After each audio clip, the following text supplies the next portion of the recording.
యేసే పరిష్కారము అనుదిన Bible study కార్యక్రమం ప్రేక్షకులందరికీ మన ప్రభువును ప్రియ రక్షకుడు అయిన యేసుక్రీస్తు వారి అత్యున్నతమైన నామమున వందనాలు. ప్రభువునందు ప్రియ దేవుని బిడ్డలారా, నేటి దినము డాక్టర్ కారుపాటి శ్యాన్సాగర్ గారి ద్వారా బైబిల్ స్టడీలోని వాక్య ధ్యానమును దినవృత్తాంతములు మొదటి గ్రంథము నుండి ధ్యానం చేసుకుందాము. మీరందరూ బైబిల్తోనూ నోట్బుక్తోనూ సిద్ధపడి ఉంటే గడచిన ఆదివారము మేము మీకు అందించిన క్విజ్ నెంబర్ 379లోని ప్రశ్నలు, వాటి సమాధానాలు ముందు నేను చదువుతానండి. మీరు రాసిన సమాధానాలతో వాటిని సరిపోల్చుకోండి. క్విజ్ నెంబర్ 379, మొదటి ప్రశ్న. అహాబు కుమారుల తలలు ఎన్ని యెహూ యొద్దకు తేబడెను? ఈ ప్రశ్నకు సమాధానము 70 తలలు. రెండో ప్రశ్న. యోవాషును రాజుగా చేయుటకు తోడ్పడిన యాజకుడెవరు? ఈ ప్రశ్నకు సమాధానము యెహోయాదా. మూడో ప్రశ్న. శవము ఎందుకు తిరిగి బ్రతికెను? ఈ ప్రశ్నకు సమాధానము ఎలీషా శల్యములు తగిలి. నాలుగో ప్రశ్న. శిథిలమైన మందిరమును బాగు చేయుమని యెహూ ఎవరికి ఆజ్ఞ ఇచ్చెను? ఈ ప్రశ్నకు సమాధానము యాజకులకు. అలాగే ఐదో ప్రశ్న. ఇజ్రాయేలును పేరు ఆకాశము క్రింద నుండి తుడిచివేయను రిఫరెన్సు వ్రాయండి. ఈ ప్రశ్నకు సమాధానము రాజులు 2వ గ్రంథము 14వ అధ్యాయం 27వ వచనం. అలాగే క్విజ్ నెంబర్ 380లోని ప్రశ్నలు కూడా నేను చదువుతున్నానండి, తొందరగా రాసుకోవడానికి ప్రయత్నం చేయండి. ఈ క్విజ్ నెంబర్ 380 దినవృత్తాంతములు మొదటి గ్రంథము నుండి ధ్యానం చేసుకుందాం. మొదటి ప్రశ్న. భూమి మీద పరాక్రమశాలులలో మొదటి వాడెవరు? భూమి మీద పరాక్రమశాలులలో మొదటి వాడెవరు? రెండో ప్రశ్న. అక్స ఎవరి కుమార్తె? అక్స ఎవరి కుమార్తె? మూడో ప్రశ్న.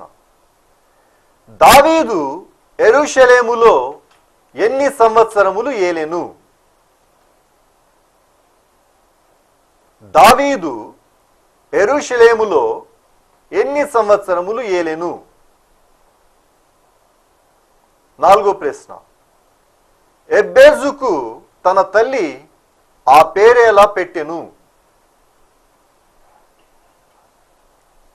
ఎబ్బేజుకు తన తల్లి ఆ పేరు ఎలా పెట్టెను? ఆఖరి ప్రశ్న, ఐదో ప్రశ్న. ఆయన మీద వారు నమ్మిక ఉంచినందున ఆయన వారి మొర్ర ఆలకించెను రిఫరెన్సు వ్రాయండి. ఆయన మీద వారు నమ్మిక ఉంచినందున ఆయన వారి మొర్ర ఆలకించెను రిఫరెన్సు వ్రాయండి. ఈ 5 ప్రశ్నలకు సరైన సమాధానాలు రాసి వచ్చే శనివారంలోగా మా కార్యాలయానికి పంపించండి. మీ పేరు, అడ్రస్సు వ్రాయటం మర్చిపోకండి.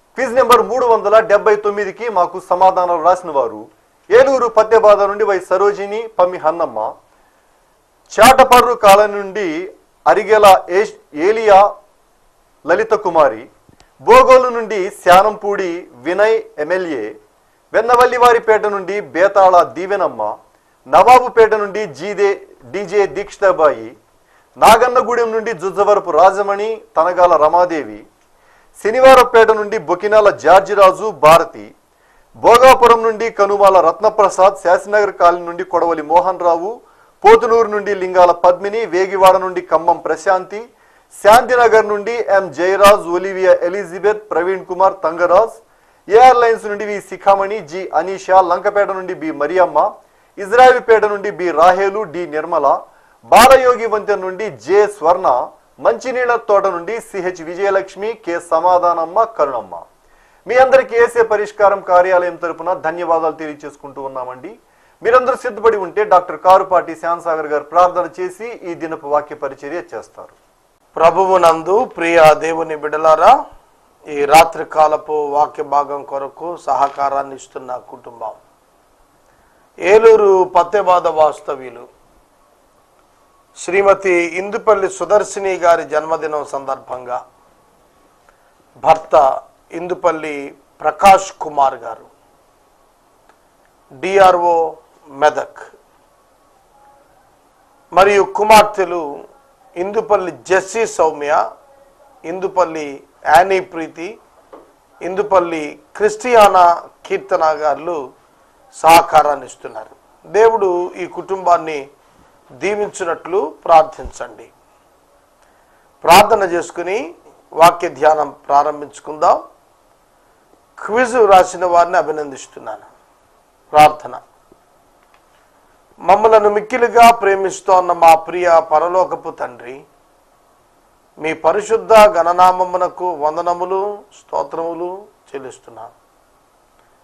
ఈ రాత్రి మీ పాదముల చెంత విజ్ఞాపన చేస్తున్నాము. మీ వాక్యము ద్వారా మమ్మలను హెచ్చరిక చేయండి. ప్రాముఖ్యంగా ఈ దినం ఎపిసోడ్కు సహకారం ఇచ్చిన మీ దాసురాలు సుదర్శిని గారికి మీరు ఇచ్చిన నూతన జన్మదినం అనే దయాకిరీటం బట్టి వందనాలు. ప్రకాష్ కుమార్ గారిని కుమార్తెలను దీవించండి. మీ దాసురాలకి ఈ నూతన సంవత్సరంలో నూతన ఆశీర్వాదము, ఆరోగ్యము, ఆయుష్, ఉద్యోగంలో నెమ్మది, ప్రయాణాల్లో సౌకర్యము అనుగ్రహించండి. ఘనత, మహిమ, ప్రభావాలు మీరే పొందండి. నేటి వాక్య ధ్యానం ద్వారా మమ్మల్ని హెచ్చరిక చేయండి. నూతన ఎపిసోడ్ సహకారులు కావాలని ప్రభు అనుగ్రహించి పంపించండి. మా రక్షకుడైన యేసు ప్రభు ద్వారా అడుగుచున్నాము తండ్రి, ఆమెన్. ప్రభువు నందు ప్రియ దేవుని బిడ్డలారా, దయచేసి మీ పరిశుద్ధ బైబిల్ గ్రంథాన్ని తెరవండి. దినవృత్తాంతముల మొదటి గ్రంథము 25వ అధ్యాయం మీ ఎదుట ఉంచుకోండి. 31 వచనాలు ఇందులో వ్రాయబడ్డాయి. ఈ 31 వచనాలలోనూ చెప్పబడినటువంటి ప్రాధాన్యమైనటువంటి అంశము స్తుతి ఆరాధన. స్తుతి ఆరాధన కొరకైనటువంటి బృందము ఏర్పాటు. దేవుని మందిరమున ఆరాధన ప్రధాన భాగం. విశ్వాసి జీవితంలో 3 మేజర్ పోర్షన్స్ ఉన్నాయి. ఒకటి ప్రార్థన, రెండవది ఆరాధన, మూడవది సాక్ష్యము. ఈ 3 కూడాను విశ్వాసి దేవుని యొక్క పేరిట ఈ లోకంలో కనపరచదగినటువంటివి. ఒకటి ప్రార్థన. విశ్వాసి అనగానే ప్రార్థించువాడై ఉండాలి. ప్రార్థనలకు వెళ్ళేవాడు కాదు. నా మాట జాగ్రత్తగా అర్థం చేసుకోండి. ప్రార్థనలకు జన సమూహాలతో కలిసి మందిరాలకు తిరిగే వ్యక్తుల గురించి నేను మాట్లాడటం లేదు. ప్రార్థన వ్యక్తిగత సంబోధన, దేవునితో సంభాషణ. వ్యక్తిగతంగా దేవునితో మాట్లాడే అనుభవం కలిగి ఉంటాడు విశ్వాసి. నెంబర్ 2, వ్యక్తిగతంగా దేవునికి కృతజ్ఞత చెల్లించేవాడుగా ఉంటాడు. అందరిలో ఒకడిగా కాదు, వ్యక్తిగతంగా దేవుని స్తుతించేవాడై ఉంటాడు. మూడవది, వ్యక్తిగత సాక్ష్యం కలిగి ఉండాలి. వింటున్నారా? ఈ వ్యక్తిగత సాక్ష్యం కాపాడుకోవాలి అంటే లేఖనాల మీద జీవితాన్ని కట్టుకోవాలి. కనుక పాత నిబంధనలో సహితము దేవుని మందిరము ఏర్పాటు చేయబడుటకు కలిగిన కారణం ఏమిటి? దేవుని మందిరము ఏర్పాటు చేయబడుటకు కలిగిన కారణం ఏమిటంటే, నెంబర్ 1, గాడ్స్ డ్వెల్లింగ్ ప్లేస్. దేవుడు నివాసం ఉండటం కొరకు ఏర్పరచుకున్న స్థలం ఒకటైతే, రెండవది మనుషులు దేవుని చెంతకు వచ్చేటువంటి ఒక భౌతిక ఆలయం. వాస్తవంగా దేవుని దగ్గరికి మనుషుడు రావటానికి ఆలయంతో నిమిత్తం లేదు. ఆ కాలాన లేదు, ఈ కాలాన లేదు. కాకపోతే పాత నిబంధనలో ఒక ప్రత్యేకమైన విధానాన్ని క్రొత్త నిబంధన విధానం అర్థం చేసుకోవటానికి అనుమతించినటువంటిది పాత నిబంధనలో ఉంది. కనుక దేవుని యొద్దకు రావాలి అన్నప్పుడు మందిరానికి వెళ్ళాలి అనేది నేర్పించబడ్డారు పాత నిబంధనలో. ఇప్పుడు దేవుని దగ్గరికి రావటం అంటే గుడిలోకి వెళ్ళటం కాదు, వ్యక్తిగత దేవునితో సంబంధంలోనికి రావటం, వ్యక్తిగతంగా దేవునితో సహవాసంలోనికి రావటం, వ్యక్తిగతంగా దేవుని యొక్క బిడ్డలుగా జీవించటం, ఇది ప్రధానమైనటువంటిది. ఇక మనం 25వ అధ్యాయంలో స్తుతిని గురించి ఆలోచించినప్పుడు ఆరాధనను గురించినటువంటి విషయం మనకు అర్థం కావాలి. One believer must praise his saviour. It is the duty of the believer.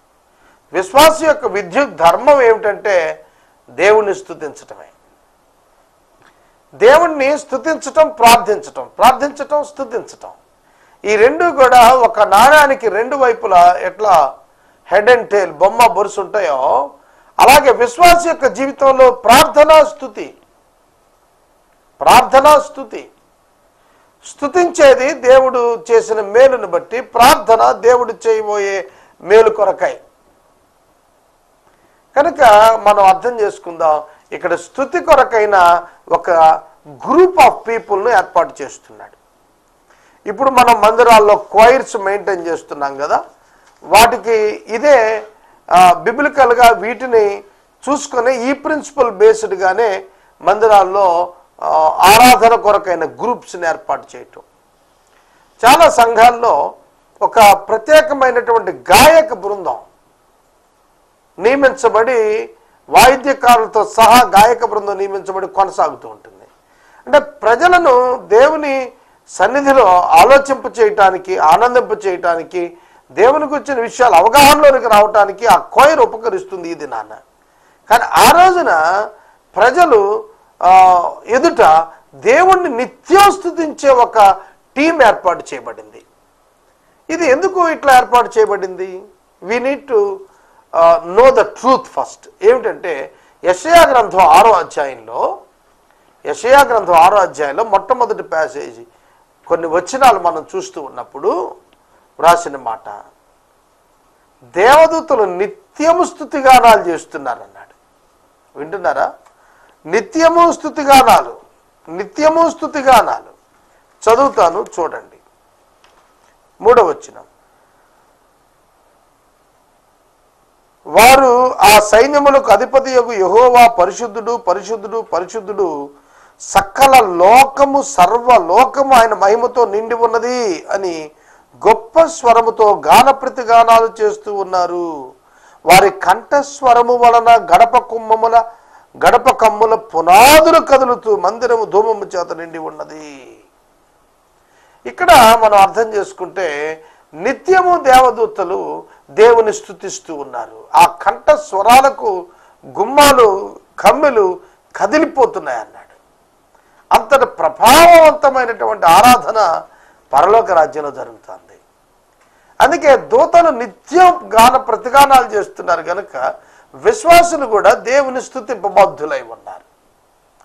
ఒకటి, ఆయన యొక్క గొప్పతనం, ఆయన యొక్క మహత్యం, ఆయన యొక్క మహిమను ఘనపరచటం.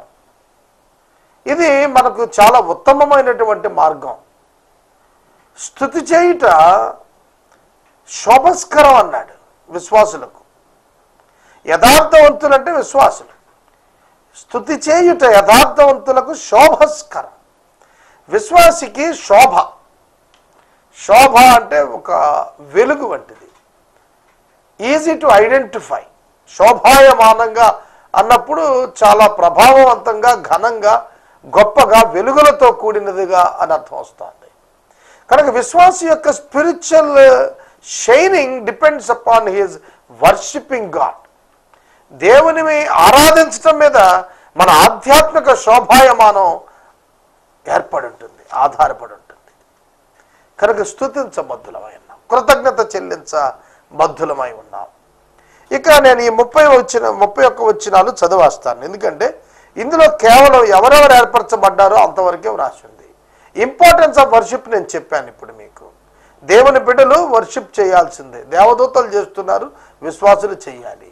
ఇది ఒప్పందం, ఇది ధర్మం. దేవుడు నిత్యరాజ్యానికి వారసులుగా చేశాడు, నిత్య నరకాగ్నిగుండం నుండి తప్పించేశాడు విశ్వాసుల్ని. మరి కృతజ్ఞత చెప్పవద్దా? తాను వారి దగ్గరికి వచ్చాడు, కృతజ్ఞత చెప్పవద్దా? మరణం నుండి, వ్యాధి నుండి, సమస్యల నుండి తప్పించిన దేవునికి కృతజ్ఞత చెల్లించటం ఒప్పందము, ఒప్పిదము. ఇక దావీదు సైన్యాధిపతులను ఆసాబు, హేమాను, ఎదుతాను అని వారి కుమారులలో నుండి కొందరిని సేవ నిమిత్తం ప్రత్యేకించి సితారలను, స్వరమండలములను, తాళములను వాయించు ప్రకటించేటట్లుగా నియమించాడు. మ్యూజిషియన్స్ని ఏర్పాటు చేశాడు. ఈ సేవా వృత్తిని బట్టి ఏర్పాటైన వారి సంఖ్య ఆసాపు కుమారుల్లో రాజాజ్ఞ ప్రకారం ప్రకటించుటకు ఆసాపు చేతి కింద ఉన్న కుమారులైన జక్కూరు, యోసేపు, నెతన్య, అషర్యేల అనువారు. ఎదుతాను సంబంధంలో స్తుతి పాటలు పాడుతూ స్తుతించడానికి, సితార్లు వాయించడానికి తండ్రి అయిన ఎదుతాను చేతి కింద ఉండు కుమారులు గెదల్యా, హేమాన్. గెదల్యా, జెర్రీ, యెషయా, హషబ్య, మతిత్వ అనేవాళ్ళు. హేమాను సంబంధులు కుమారులైన బక్కీయహు, మతన్య, ఉజ్జియేలు, యెబూషేలు, షెబూయేలు, ఎరీమోతు, హనన్య, హనాని, ఎలియాత, గిదాల్తి, రొమాంతి ఏజరు, యొష్బేకాష, మల్లోతి, హోతీరా, మహజీయోతు అనేటువంటి వారు. వీరందరూ దేవుని వాక్కు విషయంలో రాజునకు దీర్ఘదర్శి అయిన హేమాను యొక్క కుమారులు. దేవుని వాక్కు విషయములో అనే పదం అండర్లైన్ చేశాను నేను. Your praising should depend upon the word of God. దేవుని వాక్యముతో కూడినటువంటి ఆరాధన మనం చేసే వారంగా ఉండాలి. వీరందరూ ఆసాపుకు, ఎదుతునకు, హేమానుకు రాజు చేసి ఉన్న కట్టడల ప్రకారం సితారాలు వాయిస్తూ, గానాలు చేస్తూ సేవ జరిగిస్తూ ఉన్నారు. యెహోవాకు గానము చేయుటకు నేర్పు పొందిన తమ సహోదరులు కూడా ఉన్న ప్రవీణులైనటువంటి వారు పాటకు లెక్కకు 288. పాటలు పాడేటువంటి వారు 288 మంది టీం ఉన్నారు. ఈ దినాల క్వైర్ 5 మంది, 10 మంది, వెరీ బిగ్ క్రూసేడ్స్లో అయితే 150 మంది. కానీ ఆ రోజున దావీదు నియమించింది 288 మంది, 288 మెంబర్స్ క్వైర్గా ఉన్నారు. ఆ దినాన మ్యూజిషియన్స్ ఉన్నారు. తర్వాత మొదటి చీటి ఆసాపు వంశమందున్న యోసేపు పేరిట పడింది. రెండవది గెదల్యా పేరిట. వీరు సహోదరులు, వీరి కుమారులు 12. మూడవది జక్కూరు పేరిట, వీరి సహోదరులు 12, వీరి కుమారులతో కలిపి. యజ్రీ పేరిట పడింది 4వది, వీరి కుమారులు సహోదరులు 12. 5వది నెతన్యా పేరిట పడింది, వీరు 12 మంది. బకీయా పేరిట పడింది, వీరు కూడా 12 మంది. యెషర్యాల పేరిట పడింది 12. 8వది యెషయా పేరిట పడింది, వారు 12 మంది. 9వది మతన్యా పేరిట పడింది, వారు కూడా 12. 10వది షిమీ పేరు పడింది, వారు 12. 11వది అజరేలు పేరిట పడింది, వారి సహోదరులు 12. 12వది హషబ్యా పేరిట పడింది, వీడు కూడా 12. 13వది షూబాయేలు పేరిట పడింది, వీరి సహోదరులు కుమారులు కూడా 12 మంది. 14వది మతిత్వ పేరిట పడింది, వీరి కుమారుల్లో సహోదరులు 12. 15వది ఎరోమోతు పేరిట పడింది, వీరు సహోదరులు 12. 16వది హనన్యా పేరిట పడింది, వీరు 12 మంది. 17వది యష్బేకాషా పేరిట పడింది, వీరు 12. 18వది హనినీ పేరు పడింది, వీరు 12. 19వది మల్లోతి పేరు పడింది, వీరు కూడా 12. ఎలియాత్యా పేరున పడింది, వీరు కూడా 12. హోతీరు పేరున పడింది 21వది, వీరు కూడా 12. 22వది గద్దాల్దీ పేరున పడింది, వీరు కూడా 12. 23వది మహజీయోతు పేరున పడింది, వీరు కూడా 12. 24వది రొమాంతి ఎజరు పేరున పడింది, వీరు కూడా 12.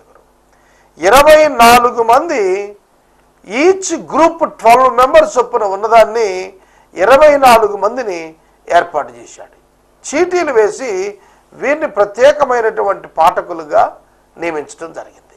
ఈ యొక్క ప్రత్యేక సమయంలో నేను మనవి చేస్తున్నాను, దేవుని పరిశుద్ధ లేఖనాల్లో ఇంపార్టెన్స్ చాలా సమానమైనటువంటి ఆధిక్యతలు వారికి ఇవ్వటం జరిగింది.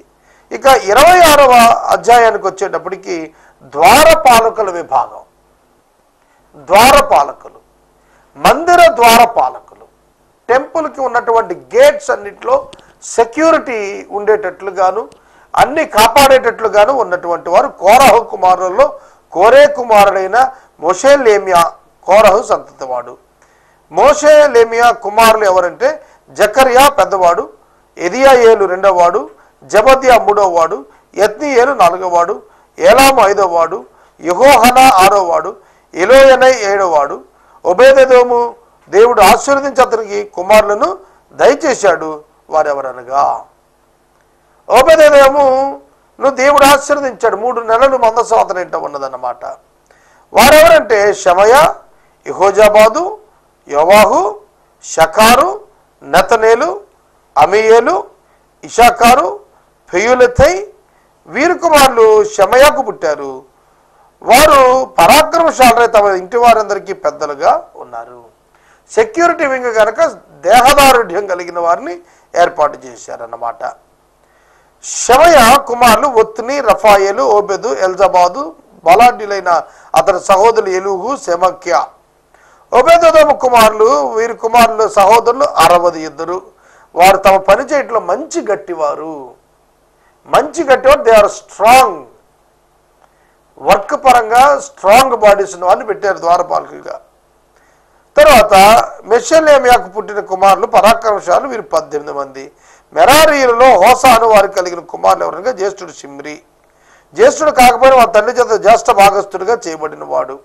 హిల్కియా రెండవవాడు, టెబల్యాహు మూడవవాడు, జకర్యా మూడవవాడు, 4వవాడు. హోసా కుమారులు సహోదరులు అందరూ కలిసి 13 ఏర్పాటు చేయబడ్డారు. ఇలాగ ఏర్పాటైన తరగతులను బట్టి యెహోవా మందిరములో వంతుల ప్రకారము తమ సహోదరులు చేసేటట్లు సేవ చేయుటకు ద్వారపాలకులు అనగా వారిలో పెద్దలు జవాబుదారులుగా నియమించబడ్డారు.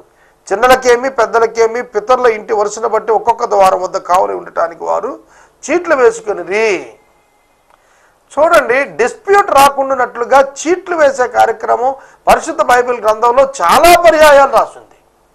సహోదరుల మధ్య ఐక్యత కాపాడబడటానికి, సహోదరుల మధ్య ఏ విధమైన వ్యత్యాస భావాలు రాకుండా ఉండటానికి చీట్ల చేత దేవుని నియామకాన్ని అంగీకరించినటువంటి వారుగా ఇశ్రాయేలీలు ద్వారపాలక విభాగం కనిపిస్తుంది. అంటే పోస్టింగ్ వేసినప్పుడు డిఫరెంట్ సెక్యూరిటీ ఆఫీసర్స్కి డిఫరెంట్ ప్లేసెస్లో పోస్టింగ్స్ వేసినప్పుడు డివైన్ యాక్సెప్టెన్స్తో కూడిన పోస్టింగ్ అనేది అర్థమైంది వాళ్ళకి. కాబట్టి ఇందులో మానవ ప్రమేయం లేదనేది వారు అంగీకరించగలిగారు. తూర్పు తట్టు కావలి షెలెమ్యాకు పడినది. వివేకంగా ఆలోచనకర్త అయిన కుమారుడు జకర్యాకు చీటి వేగా ఉత్తర తట్టు వారికి పడింది. చీట్లు వేస్తున్నారు ఏ దిక్కు ఎవరెవరు ఉండాలనేది. ఒబేదెదోము ఇంటి వారు దక్షిణ వైపునకు, అలాగే షుప్పీము హోసాకు పడమటి దిక్కునకు. తూర్పున లేవీలైన 6, ఉత్తరమున 4, దక్షిణాన 4, అలాగే బయట ద్వారం దగ్గర పడమరపు రాజమార్గం దగ్గర 4, వెలుపటి త్రోవైంది 4 ఏర్పాటు చేయబడ్డారు. చూడండి, కోరే సంతతి వారిలో మెరారీల్లో ద్వారాన్ని కనిపెట్టుకునే ఉన్నవారు ఇలాగూ ముంతులయ్యారు. కడకు లేవీలలో అహీయా అనేటువంటి వాడు దేవుని యొక్క మందిర బొక్కసములను ప్రతిష్టముల వస్తువులను కాచువాడుగా నియమించబడ్డాడు. లద్దాను కుమారులు గుర్చినది. గెర్షోనీయుడైన లద్దాను కుమారులు. గెర్షోనీయులు తమ ఇండ్లకు పెద్దలైన వాటి గురించి వ్రాయబడుతోంది. ఏమిటంటే ఎహీయేలి కుమారుడు జేతాము కుమారుడు యోవేలు దేవుని మందిరపు బొక్కసములు కాపలా కాస్తున్నారు. ఎందుకంటే చాలా ట్రెజర్ ఉంది దేవుని మందిరంలో. ఈ తెచ్చిన వెండి బంగారం గిఫ్ట్స్ అన్నీ కూడా, ప్రజలు ఇచ్చినటువంటి కానుకలన్నీ కూడా ఒక బొక్కసములు ఏర్పాటు చేసేవారు. ఈ ట్రెజర్ అంతా కాపాడటానికి బలాఢ్యులైనటువంటి లేవీలలోనే కొందరు ప్రత్యేకించి నియమించబడ్డారు. 26వ వచనం. యెహోవా మందిరము ఘనంగా కట్టించుటకు రాజు అయిన దావీదు పితరుల పెద్దలు సహస్రాధిపతులను కొల్లగొన్న బొక్కసములను షలోమీతు సహోదరులు కావని వారయ్యారు. దీర్ఘదర్శి సమూయేలు, కీషు కుమారుడైన సౌలు, నేరు కుమారుడు అబ్నేరు, సిరియా కుమారుడు యోవాబును ప్రతిష్ఠించిన సొమ్మంతయు షలోమీతు చేతుల మీదుగా సహోదరుల చేతుల కింద ఉంచబడింది. ఇస్సారీయులను గుర్చినటువంటిది. వారిలో కెనన్యాయు పనులు జరిగించడానికి లేఖకులుగా న్యాయాధిపతులుగా నియమించబడినారు. హెబ్రోనీయులను గుర్చినటువంటిది. షెబబ్యాయు వారి సహోదరు పరాక్రమశాలు 1000 రథముల సంఖ్య కలిగిన వారు. పడమటి వైపున ఉన్నటువంటి దేవుని సేవ చేసేటువంటి విషయాల్లో రాజు నియమించిన పని విషయాలు విచారణకర్తలుగా నియమించబడ్డారు. సూపర్వైజర్స్ అన్నమాట విచారణకర్తలు అంటే. హెబ్రోనీయులను గుర్చినటువంటిది. వీరి పితరుల ఇంటి వారందరికీ ఎరియా పెద్దగా ఉన్నాడు. దావీదు ఏలుబడిలో 40 సంవత్సరం విచారించగా వారిలో గిలాదు దేశంలోని యాజరునందున్న వారు పరాక్రమశాలుగా కనపడ్డారు. పరాక్రమశాలకు వీరిని 2700 మందిని ఇంటి పెద్దలుగా కనిపించారు. దావీదు రాజు దేవుని సంబంధమైన కార్యాల విషయంలో, రాజకార్యాల విషయంలో రూబేనీల మీద, గాదీల మీద, మనుష్య గోత్రుల మీద వీరిని నియమించాడు. వీరు మోయాబు మైదానాల్లో నివాసం ఉండిన వారు. వీరి మీద వారిని నియామకం చేశాడు. కనుక ఈ విధంగా మనం చూస్తున్నప్పుడు ఒక ప్రత్యేకమైనటువంటి సెక్యూరిటీ వింగ్ను ఏర్పాటు చేయడం జరిగింది. 2 విషయాలు ధ్యానించాం. 24వ అధ్యాయంలో ప్రైజింగ్ వింగ్, 25వ అధ్యాయంలో ప్రైజింగ్ వింగ్, 26వ అధ్యాయంలో సెక్యూరిటీ వింగ్ ఏర్పాట్లు జరిగాయి. 27వ అధ్యాయం రేపటి వాక్యంలో మనం ధ్యానం చేద్దాం. ఈ రాత్రి ఎపిసోడ్కు సహకారం ఇచ్చిన కుటుంబం ఇందుపల్లి సుదర్శిని గారి జన్మదినం సందర్భంగా భర్త ఇందుపల్లి ప్రకాష్ కుమార్ గారు, కుమార్తెలు ఇందుపల్లి జెస్సీ, సౌమ్య, యానీ, ప్రీతి, క్రిస్టియానా, కీర్తన గారు సహకారం అందిస్తున్నారు. ఈ కుటుంబాన్ని ప్రభు దీవించినట్లు ప్రార్థించండి. మనము ఇంతవరకు డాక్టర్ కారుపాటి శ్యామ్సాగర్ గారి ద్వారా బైబుల్ స్టడీలోని వాక్య ధ్యానమును దినవృత్తాంతములు మొదటి గ్రంథము నుండి ధ్యానం చేసుకున్నాము. ఈ కార్యక్రమం ద్వారా మీరు పొందుకున్న ఆత్మీయ మేలులు ఒక ఉత్తరం ద్వారా మాకు తెలియచేయండి. మీ ప్రార్థనా మనవులు మాకు తెలియచేస్తే ఏసే పరిష్కారం కార్యాలయంలో ఏర్పాటు చేసిన ప్రత్యేక ప్రార్థనా శిబిరంలో మీ కొరకు ప్రార్థిస్తాం. మీ కుటుంబ పక్షముగా ఒక ఎపిసోడ్ ప్రసారం చేయాలనుకునేవారు మాకు తెలియచేస్తే మా సిబ్బంది మీ గృహాలను దర్శిస్తారు. క్విజ్ నెంబర్ 380లోని ప్రశ్నలు మరోసారి చదువుతున్నాండి, తొందరగా వ్రాసుకోవడానికి ప్రయత్నం చేయండి. ఈ క్విజ్ నెంబర్ 380 దినవృత్తాంతములు మొదటి గ్రంథము మొదటి 5 అధ్యాయాల ద్వారా ఇవ్వబడిన ప్రశ్నలు. మొదటి ప్రశ్న, భూమి మీద పరాక్రమశాలులలో మొదటి వాడెవరు? భూమి మీద పరాక్రమశాలులలో మొదటి వాడెవరు? రెండో ప్రశ్న, అక్స ఎవరి కుమార్తె? అక్స ఎవరి కుమార్తె? మూడో ప్రశ్న, దావీదు యెరూషలేములో ఎన్ని సంవత్సరములు ఏలెను? దావీదు యెరూషలేములో ఎన్ని సంవత్సరములు ఏలెను? నాలుగో ప్రశ్న, ఎబ్బేజుకు తన తల్లి ఆ పేరేలా పెట్టెను? ఎబ్బేజుకు తన తల్లి ఆ పేరేలా పెట్టెను? ఆఖరి ప్రశ్న, ఐదో ప్రశ్న, ఆయన మీద వారు నమ్మిక ఉంచినందున ఆయన వారి మొర్ర ఆలకించెను. రిఫరెన్సు వ్రాయండి. ఆయన మీద వారు నమ్మిక ఉంచినందున ఆయన వారి మొర్ర ఆలకించెను. రిఫరెన్సు వ్రాయండి. ఈ 5 ప్రశ్నలకు సరైన సమాధానం రాసి వచ్చే శనివారంలోగా మా కార్యాలయానికి పంపించండి. మీ పేరు, అడ్రస్సు రాయటం మర్చిపోకండి. ముగింపు ప్రార్థన ఆశీర్వాదాలతో ఈ కార్యక్రమాన్ని ముగించుకుందాం. ప్రార్థించుకుందాం. మమ్మల్ని మిక్కిలిగా ప్రేమిస్తున్న మా ప్రియ తండ్రి వందనాలు. వాక్య విన్నబిడ్డలను దీవించండి. ఎపిసోడ్ సహకారం ఇచ్చిన ప్రకాష్ కుమార్ గారి కుటుంబాన్ని దీవించండి. నాయన, ఈ మాసం చాలా ఆర్థిక అవసరాలు ఉన్నాయి, పంపించండి, మహిమ పొందండి. యేసునామములో అడుగుచున్నాం తండ్రి, ఆమేన్. మన తండ్రి అయిన దేవుని ప్రేమ, కుమారుని యేసయ్య కృప, పరిశుద్ధాత్మని అన్యోన్య సహవాసం సదాకాలం మనెల్లరికీ తోడై ఉండును గాక. ఆమేన్.